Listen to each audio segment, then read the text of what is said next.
So how you guys doing? Fantastic to see you once again. We're doing great, man. Yeah, We're man. gearing up to go back out on tour and do the damn Yeah, thing. we have a show this weekend. Then we do the big rock tour, Big rock tour. in July. Yeah.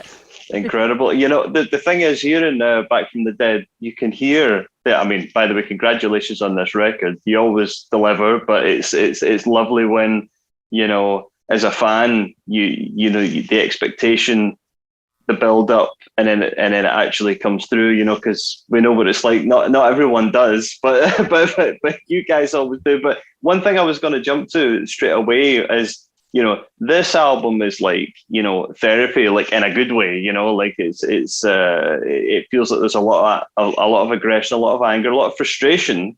And I couldn't help but think this is because these guys can't get on the road, because you live on the road and then you're locked at home. Is that partly why this record is so, in your face aggressive? Absolutely. Yeah. And I don't think we realized it while we were doing it. We it's not like we went in and we're like, we're going to make this heavy record. It was only after we were like listening to everything back. Yeah, We're we're like, "Oh, I think this is a little, I mean, but you We really were working some stuff out. Yeah, exactly. But you really, you hit the nail on the head, because you're right. It's not like we could lay it out on a stage somewhere. Like, that was the only outlet, was just, we're writing and we're recording. And it's like, you got to put it somewhere. Yeah, you got to you're channel it sitting all there in. trying Yeah. to remember that feeling, because you go, once you hit like the 6 to 9 month period of not playing a rock show, Yeah. it starts to like become a distant memory, and you're like, what was that feeling Yeah, again? what was that And again? Yeah. What am I going for? And yeah, Well, I mean, and it's great to see you back out there doing it. And of course, once you hear a new record, you want to hear the live show. That's all about what you guys do. And people that love that type of music, just like myself, that's what you can't wait to hear, the live setup. That's for sure. What has it been like getting back out in front of crowds? Has there been any surprises? Oh, it's been bananas. Yeah. For me personally, the biggest difference, because I always get like in the back BC before COVID, I would always, I get a little bit nervous, not in a bad way, but like I call it like a beautiful panic, like right before you go on stage, but that usually would start like 10 minutes before we're going on. And all of a sudden you're just like, your senses are heightened. You're like, okay, here we go. We're about to go on the roller coaster ride. And, but now, I mean, for me, it starts like hours beforehand, like right after sound check. I'm like, okay, we got a rock show tonight. So like, I'm just much more excited about it. But yeah, it's been great. I mean, the response has been awesome with the new album. There are people that already have like the lines from all of the songs tattooed on them, and I'm like, Jesus, it just came out. You people are crazy. But yeah, it feels great to be back and to be releasing new music after so long of not having, new music out there. So Of course. And Lizzie, you've had this, well, both of you are known for picking up Gibsons and rocking with them. But Lizzie, this, extended relationship happening now, and you've got the Explorer Bird that's just dropped. I can't wait to get our hands on those in the UK. Can you tell us a little bit about how that one came together? yeah, I mean, that concept started, we right before lockdown. We had gone to NAMM of 2020 and hanging out with the Gibson people, and we had a few pints, and you got to be careful, because when you hang out with the Gibson people and you drink a little bit, because you're like, hey, what would be really cool, and it's like you start explaining this weird idea, and then all of a sudden, like a couple months later, it'll show up at your door, be like, oh God. It's real. It's happening. So that's pretty much how that turned out. It was just one of those things like, what would be really interesting, the Explorer body and the Firebird headstock. And it's great because they ended up, sending me a prototype shortly before we went in the studio. And it's awesome. I mean, I use it right now in drop C, and it stays in tune real well. It's great, mahogany body. It's a rosewood fingerboard, which was a kind of a happy accident, because originally I have another prototype that has the ebony fretboard, and because we wanted just like the blackest black it could be, and then I got this other version with this rosewood, and it's just beautiful because of the accent of the cardinal red on the body, you can really see all of the natural red in the wood grain. Yeah, it really pulls it out. So It's neat. beautiful. So it's almost like just mesmerizing. I'm like, I can't stop looking at this. But yeah, I mean, I did this a little differently as far as, pickup wise. Usually I go for the classic 57s, and I ended up putting the 70s pickups in it. So it screams a little harder. They're so hot. It's really hot. I know. I've had to, It's turn awesome. it down. Yeah, like the output on those 70s pickups are wild. It's crazy how sometimes the combo of it, can really just be totally mind blowing. I mean, I've got like a Gibson Flying V that has super, super high output pickups, but oddly, it kind of sounds like a low output guitar. Like there's something to do with the combo of the pickups and that mahogany. It's weird how sometimes that combo can be surprising. Not what you would expect. Was there anything like that in terms of when you were putting not only this model but your previous signature model together that was like, actually, that wasn't what I thought I would want on there, but this turns out the best option? I mean, the funniest thing that happened between my first signature, which was the white, and then I ended up doing another version of it in the opposite in black, and ended up keeping all the specs the same. I ended up doing just the same thing, that it's like the same wood, the same pickups, and the craziest thing is that both of those guitars sound so different. Wow. But they both have the exact same specs. And I mean, obviously it has something to do with the wood, because it's not like, every tree is different, Joe, right? That's like a life lesson. But the great thing about that aspect is that I'm utilizing all of my different signatures and all of my explorers within the live set now, because they each have their own different personalities. So it's almost like, okay, you get to be on this song today. You'd have to just kind of pick it out. But yeah, that's the beauty about the Gibsons, though, is like, every single one is different. Even if you're going for the same thing, and they all have their different personalities, and you feel cool when you rock them out too. It's like, yeah, for sure. That being a very important situation. Like, you want to walk out on stage and feel like a rock star with these guitars. Yeah, and there's such a history, I mean, you think of Jimmy Page, and just like the Gibson history. That's why, I don't know, like you said, it feels good. They've had a couple of players, over the years, Joe, talking about players, man, again, I say this on every record, but man, I mean, you really brought it. I mean, straight away with when the single, I mean, way last year, I think now, when the Back from the Dead single came out, you could hear that, okay, Joe he's not fucking around here. Okay, there's the, he's bringing it. Just talking a little bit about, I'm sure there's some magic there you don't want to reveal, but crafting a great solo. What are the key factors for you in really delivering it? Because again, sometimes people can get the licks, they can get the phrases, but sometimes it doesn't really stick with you. But these solos are really memorable. Oh, thanks, man. Yeah, I put time into them for sure, and like you said, it's got to be. I don't know. I know when it's right. You know when it's right. And you're sitting there working on it, and like a lot. It's funny. In the Back from the Dead, we had it mixed and mastered, and we all right, it's done. It was in like June last year, July. When did it come out? It was July or August. Yeah. It's been almost a year for sure. Yeah, it was like a month or two before it dropped, and I was out with my buddies, and I showed them the song, and it got to the solo, and I was like, oh, I fucked up. and I did. And so I called Nick, our producer, right away. I was like, dude, I know the song's been mixed and mastered, but I'm going to come in and change the solo because I fucked up. Like, it was fine. It was fine. But it was a good solo, but it wasn't good enough. And like, she's like coming out ripping and like this energy. And then the solo kind of happened, and I was like, Nick, I got to change it. And so I spent a day down here in our basement studio, and not even a day. It really didn't take me that long once I I knew it was missing, and I hashed it out and went and re-recorded it and had to get it mixed and mastered again. I was like, sorry everybody, diva moment, but honestly, you earned the right for the diva moment. You did, but you know when it's right, and like a lot there's a lot when we're writing and putting these songs together. Like if we're in the studio, there's a lot of placeholder solos where you just like.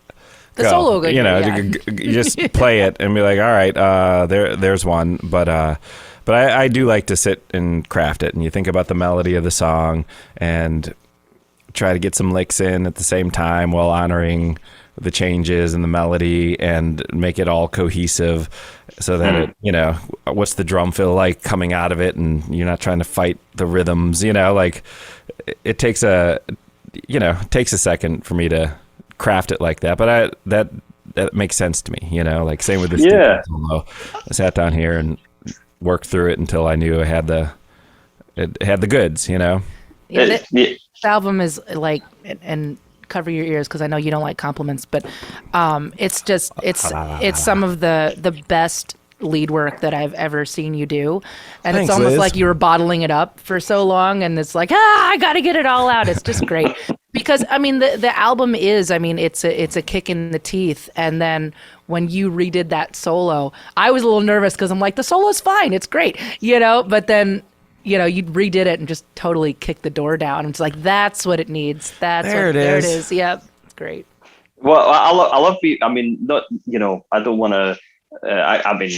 I don't find it boring, talking about things like this, but hopefully you guys don't either. But like even just like the sequencing of the album, I feel as if it just all flows so perfectly. Everything just seems to elevate one, whether it's incredibly powerful streamed note over these beautiful harmonies that you've got, or a guitar solo that sort of elevates it. It feels like every track has that lovely build up, and of course it's just 11 tracks on there, very, very tight, quite in a way it just sort of breezes past. You don't even notice, but whoa, we're at the end of the record. But I guess some of the tracks are that little bit shorter. Was that a specific consideration? Did a few things get cut in the end that could have made this album a lot longer? We wanted it to be cohesive. Speaking of the sequence, I'm not kidding you. Joe and I went through like 38 like different sequences, like listening to the whole record over and over again each time, and sitting there listening to it, like, no, just move that one over there, and this one has to be here, but could work over there. Let's just screw it all. Let's scramble it and see, and then we ended up using two different like real guides and ideas. One, we were like, well, what do we know? We know the live set, so if we were to do all of these 11 songs as a set, how would that flow go? And then I ended up talking with you about like really, lyrically having this kind of story arc and taking everybody on this kind of ride. So you weren't being hit by two subjects that were like super similar right back to back and all of that. And then it ended up working out. And it's so funny because we sent that like last minute, and then like everybody else like on our team ended up having all these ideas, but they were too late. We're like, sorry guys, we just I guarantee it's not changing. It's not changing anymore. Yeah. Yeah. No, I can. You can hear it. You can hear that it's there, and it's so important that because you guys have been hearing this all the time, about how authentic you sound and how but it's the truth, because there's an awful lot of artists out there that it doesn't always sound like it. It's a bit like painting by numbers with some acts, and that works for some people.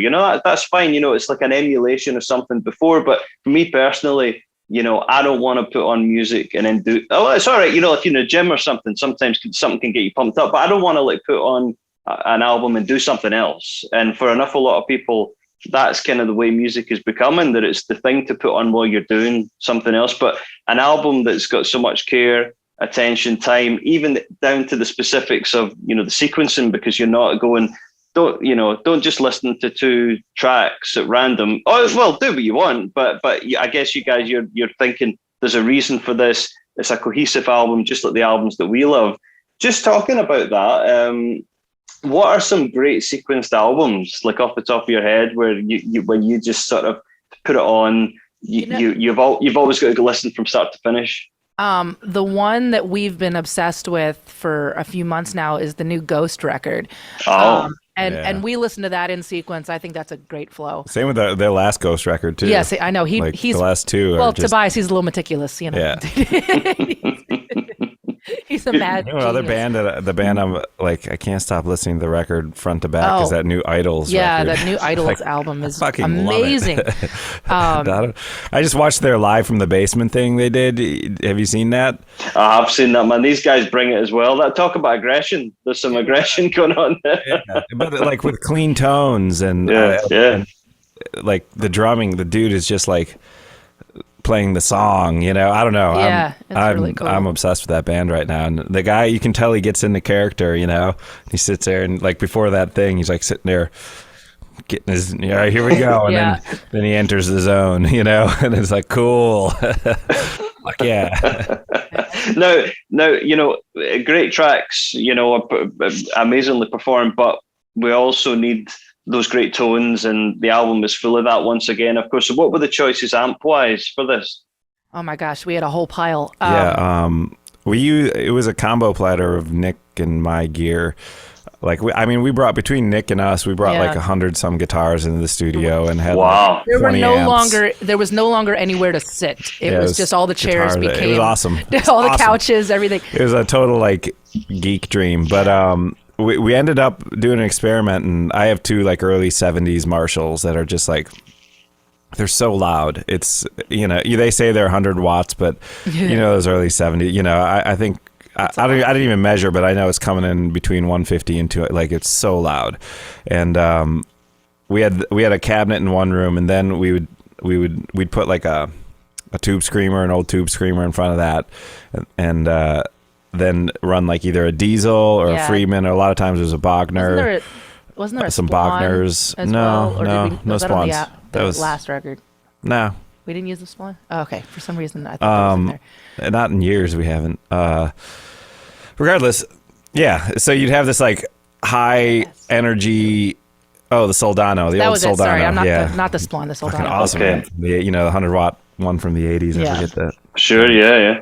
Damon Johnson's, who just left it there. It's almost like taking it song by song. Be like, okay, what do we do? Here's the pile, you know. But when we did Back from the Dead first, like once we did Back from the Dead, that was the first time we used the 2 amp combo as just All right.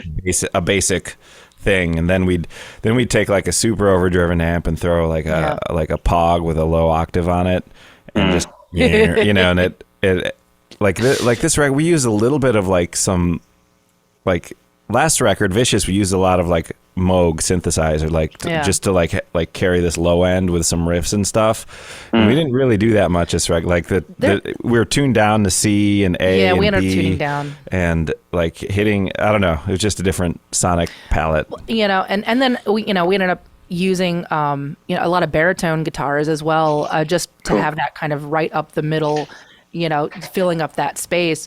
And so I don't think we had much of a use for that because we were already it's already carrying low. Yeah, it's It's already low. it's already pretty low. Yeah, the baritones are a ton of fun. Oh though.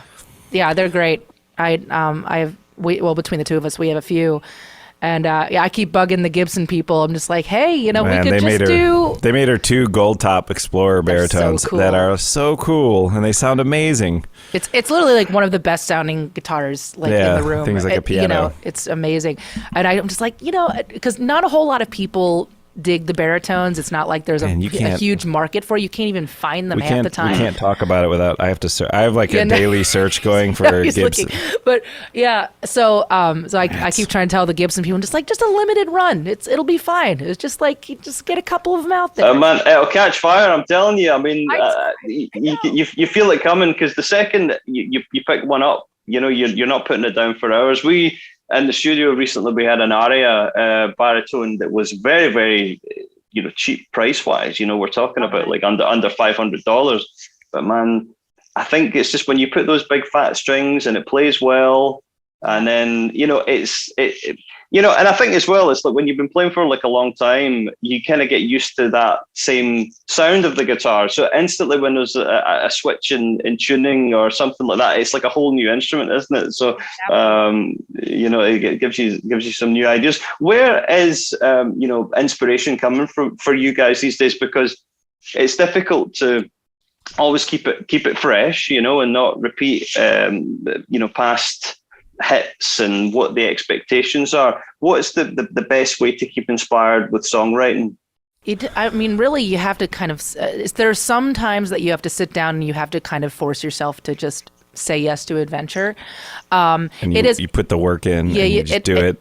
I always say it's like it's just time. It's like it's always time. But a lot of times, like Lizzie and I will just sit on the back deck like late night with music on and just start talking. And then when you brain it out, and you like we've come up with a bunch of songs like without no instruments in hand. Like turns out, and this makes sense, but it took me forever to realize it. But like it's easier to write riffs with your brain than just you're not thinking. Sometimes you just pick up a guitar and it happens. You're like, oh fuck yeah, that's it. But like my favorite riffs are always like, you think it out like, and you're like sing it in your phone, then figure it out. Like, what was I doing? And because you can like hear in your brain, I wish you could just like plug in, Yeah, and, I can hear the whole thing, but maybe we'll get to that point where it's like, can we just upload this to the computer? But no, but that is a way to keep it fresh, because I feel like with all of us, the way we play, like when you sit down and you put on a guitar, you go into a lot of the things that you're used to. You just automatically do. Like, here's home. This is what this is what I do when I pick up a guitar. And so when you're forcing yourself to think of the things first, like same thing. I mean, I'm a singer first, so I think of melodies and whatever. And then when you finally like are trying to like learn whatever you were humming in a guitar, I was like, oh my god, that's like difficult. I wouldn't Weird. have made that shape. You would never have done that, but it makes sense. But so that's a good way to keep things fresh. And like I said, it's just you have to kind of constantly be thinking about those things. And in a lot of ways, for me, lyrically, I'm a serial eavesdropper. If we're at a bar, I'm usually listening to whatever the person next to me is talking Interesting. about. Okay. And just a little bit of a sponge. I like absorbing what's going on around me. And and sometimes those things will happen, or you'll say something and be just like, ooh, write it down, that's a great title, that kind of stuff. And you just kind of like, got to be aware. We were talking with Raise Your Horns because Lizzie had been she did the quarantine internet show thing called Raise Your Horns, and she kind of brought it up as a hashtag thing for mental health. And we kept talking about how it should be a song, but like, I remember we were out on a deck having this conversation. We were like, man, what if it was like a ballad though? What's the exact opposite of what you think a song Raise Your Horns would be called? And it started just snowballing from there. Just confusing everybody. It's funny because everyone's like, I saw the title and I'm thinking it's going to be like a banger. I'm like, nope, there's no guitars. It's just vocals. But that's it. If that gets the creative juices flowing, which it always does, it makes a lot of sense. You ever have a situation where, you're sort of lying in bed at night, you're just about to sort of drift off, and then there's like a fully formed song? And you're, what is that thing all about? I don't know who's doing that. Whatever is hardwired in our brain. It's tickling the worst. Your brain. I know, because I'm just like, I'm tired. I just want to go to sleep. And so I'll find myself. I will depending on where we're at. Because it's like if we're on the bus. I'm just like in my bunk, just like whisper humming in the phone. A lot of times I'll end up going into my closet, depending on like if we have like people over and if everyone's sleeping, because it's like, okay, I got to go somewhere else and like. And it's always funny to listen to it the next day, because you're literally talking to yourself and you're like trying to put the roadmap together as quickly as possible so you can go back to bed. And so for me, it's like, all right, well, here's the intro, da da da da da da da, and then over top of that is going to be the melody. There's this, because I can't do two things at whatever. And it's like, all right, now this is the pre, and this is going to go over the intro in the second thing. So I'm just like talking my way through it, and then I finally get it done. But now you've turned it on. So now you're laying in bed and you're thinking, oh yeah, no, that would work there too. And then you got to get back up and Yeah. Well, I get these ideas too. Unfortunately, none of them are good enough to get me to come out of bed. You know what I mean? So that they're clearly not great songs. But Devin Townsend, he did tell me once that his tip for that is he uses a guitar that the body has actually got like a fur cover in it, because he would wake up, pick up the guitar, and then he would freak himself out because it was that cold against his body that he would forget what it was that he was. So that was his interesting tip on that, for sure. So you guys, Nighty guitar. you know, yeah, that's it. It was like a Chewbacca guitar or something like that. But you guys have been back out on the road, as we were mentioning. You're going to be over though in the UK again in December with fantastic Alter Bridge. Tell us about how that one came together.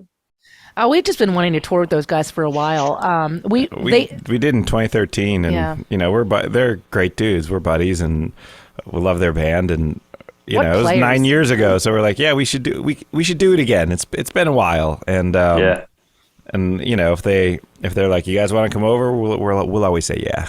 Yeah, love them. They're great, and my, you know, everybody knows Miles is an amazing singer, but he is an amazing player. Yeah, he's a good player. We got to experience that really for the first time when they took us out years ago, and just every night I'm just like, oh my God, your tone is so beautiful, and it's like buttery like his voice. It's great. Yeah, and they're both such horrible individuals as well to be around, aren't they? Yeah, the worst. I'm already working on my chops so that like that last tour when we did in 2013, I'd wake up at like noon, you know, as we do, and cracking noon, and go in there, and Mark already has the click track on. He's sitting there, he's like, yeah, he's just, you know, like hustling, like every day. And like by the third day, I was like, what are you working on? It's like, what are you doing? And he showed me he was doing this True Fire course, you know. And he was like, yeah, but in particular, this, I forget which one it was. He's like, this guy did this 30-second solo just as an improv thing. And he's like, the tab's all wrong. So he was sitting there learning it by watching his hands and note for note. And I was like, well, I'm going to learn it too, you know? And he's like, cool. And spent a few days on it and came back. And I was like, he's like, no, you got to watch. Cause he's like flicking his middle finger on a bunch of these notes. So I'd like, oh shit. You know, and it was awesome. Like I had such a good time. It kind of like, I don't know. He got me going on that tour. Just learned this 30-second solo, and like it opened up my hands so much. I was like, geez, dude. So I'm working right now. Well, hopefully we get to see, like, you know, obviously you guys are going to be performing your incredible sets individually, but it'd be nice to see some collaboration there, maybe live. Could we potentially see some of that on stage? It's possible. The last time, the only real collaboration that we did, Miles would do an acoustic song and Have Me Up for that song that he had, Watch Over You. And so that happened last time. So I don't know. There's the possibility. We haven't talked to them about anything like that yet, but I'm sure, I mean, that usually happens on tour. Like you all get used to each other. Absolutely. Like, hey, you should get up and do this. All right. Yeah, that would be killer. Now, just before I let you go, because I know you're very busy, being out on the road so much, you've got to be visiting guitar stores from time to time. Well, whatever ones are left these days, you know, they've since you guys started to today, there's a lot of, you know, guitar stores that I've left us, unfortunately. But what are some, rather than great things you've picked up, what have been some of the guitars that you know, the ones that got away that you should have bought? Oh, there's always those. Well, there's three things that we do when we roll into a new town. We look for a record shop. We try to figure out what's good to eat, and look for a guitar shop. And there have been a couple. I know, like for me, we're both terrible because you're just like, should we get it? Of course we should get it. You know, there's never these days we don't hold back. I do not pet. If there's a guitar, I'm like, well, man, there was one in Birmingham in England. I went to Guitar, and they had this used Manson in there, and like I've got a few Mansons. They're brilliant guitar makers. And there's usually something interesting, and I forget what it was called, but it was this used one, and it was like a weird, like almost like Jazzmaster offset shape, but with the fattest, strangest neck I've ever. It was like so fat here, and then it like mellowed flat as it got. It was like it was weird. Just the weirdest. And I sat there and I played it for like 45 minutes. I was sitting there, I was like, yeah, and I was trying to like I was like, what am I going to do? Just get it and then let it sit here in storage? I'm not, I won't, and I couldn't justify it, but I still think about it because they only made them that one year in like 2016. And I did all this research. I was sitting there holding it, then researching it. And that one, I was kind of bummed about that one, but I don't know. I didn't need it. Yeah, Man. I know. It's hard to, I mean, I always think, well, am I going to regret not having it more than I'll regret spending money on it? The last real awesome one that I got was that Yuri Shishkov from Chicago Music Exchange. No, you got that at Or no, not Emerald Chicago, City, Emerald City, in sorry. Seattle. Yes. Man. Are we going to Chicago Music Exchange? We're going to be we're going to be not out getting of town. close enough. Yeah. Anyway. Yeah, Gotta there's some make our great plans. shops, man. We try to go to all of them if we get a moment, and Yeah. it's bad. I mean, we live in Nashville, and There's some great ones around here. we've been to guitar shops in most cities in the world, and Nashville might have the best like guitar store scene. Yeah.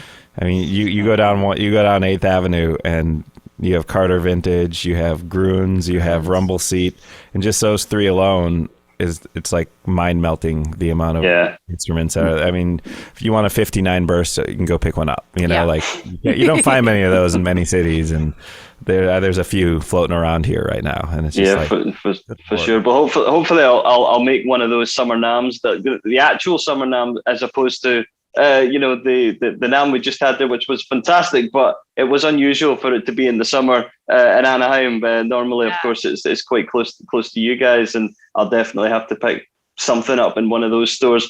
I don't think it'll be a burst, but you never know. I might win the lottery between then. But look, absolute pleasure chatting with you both once again. Congratulations on Back from the Dead, and I'm just so relieved that tour bus thing wasn't worse than it was, by the way, because that sounded horrendous. Thanks. Yeah, the what ifs were real. We were all kind of shaken by that over the next couple days after that. Usually, there's a lot of times that we'll sleep in the bus instead of, even if there's a hotel room, just because you're moving out and you got your bunk and you kind of, it's your thing. And I'm just glad we didn't. Yeah. So the fact that none of us did was, some divine intervention. It was cool. Our security guy ran in with a fire extinguisher. He was the first one to see it burning. Terrible. And it was too intense, and he ran out and he went under the bus and pulled out. We had some guitars and stuff down there, and he pulled out our luggage and guitars and got them all out of there. I know. We sent him a thank you flying V. Yeah. Like, thanks, buddy. he rescued my first Gibson ever. That's my tobacco burst. Yeah. Oh wow. And, yeah, it's like it's funny. I decided to bring it out on tour because it still feels like home to me, and I just wanted something that I could jam out on the bus. And so, yeah, he rescued our guitars. Well, it is great that you guys are safe and out on the road and putting out great records once again. Have a great rest of the day. Rest next couple of months on tour, and we'll see you in December when you hit London. That's awesome. Can't wait. Yeah, can't wait to do it. Thank you so much for taking the time. Yeah, man. thank you so much, Jonathan. Speak soon. Yep. Bye, bud. Bye.